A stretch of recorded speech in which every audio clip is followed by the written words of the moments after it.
Hi everyone, in this video I'm going to show you how to set up and log into the Sora app. So the Sora app is by Overdrive, and this is where we house all the ebooks and audiobooks in our library. So most of our books are in electronic form, so this is where you're going to find them. So let's begin. We're going to launch the Sora app and download it if you haven't already. Right off the bat, it should search for schools in your area. If you see the Chambersburg Area School District that comes up, great, you can select that and then move on to the next steps. If the Chambersburg Area School District does not come up, what you need to do is select this option, not your school, switch schools. And then if Chambersburg Area School District is not listed, like it's not listed here, go to the bottom where it says My School Isn't Listed, tap on that, and then it's asking for the school name, city, or zip. Probably the easiest thing would be to put in the zip code of Chambersburg, so either put in 17201 or 17202, and then what should happen is you should see Chambersburg Area School District come up. You can select that, and here it's asking for your sign-in. So your username is just your district username, so it's going to be your grad year. Mine's kind of a different format than yours. But it's going to be your grad year, first 5 letters of your last name, first 3 of your first, and that's it. Do not put in your entire email address. It's just your username. And then you'll put in your lunch number for the password. If that does not work, then send me an email because I might need to set up an account for you. So give that a shot. Pause the video and see if you can log in. If you can't log in, just shoot me an email and I can get you set up. Okay, once you are successfully signed into the Sora app, now you can start finding books, searching for books, and browsing or whatever you need to do to find a good ebook or audiobook that you would like to read.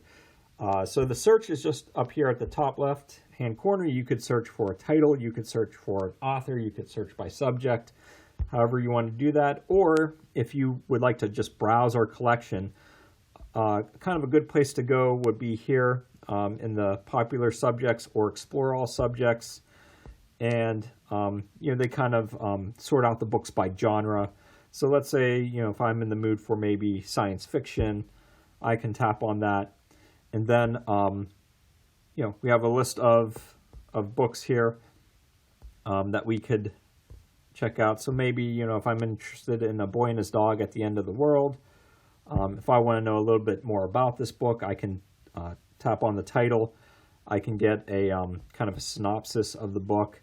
If this is something I'm interested in reading and checking out, then I'd want to select Borrow.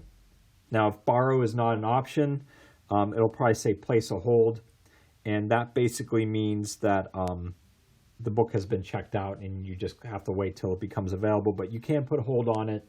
And when it becomes available, you'll receive an email, and you'll have 3 days from receiving that email to go in and then check the book out. So here's where you can read the book right in the app.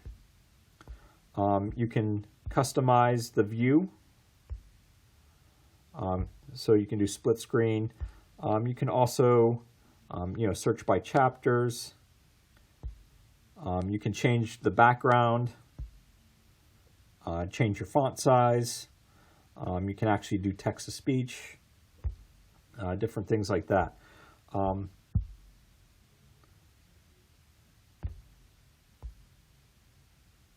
Once you're in the app, if you want to see all your checkouts, if you go here to the bottom where it says Shelf, this is where you can kind of see all the items that you have checked out. So you can see I have this book, and then I have the audiobook Dune checked out too as well. Everything else I think you can figure out, but if you have any questions or if you have any book recommendations, just send me an email and I'd be happy to help. Have a good one.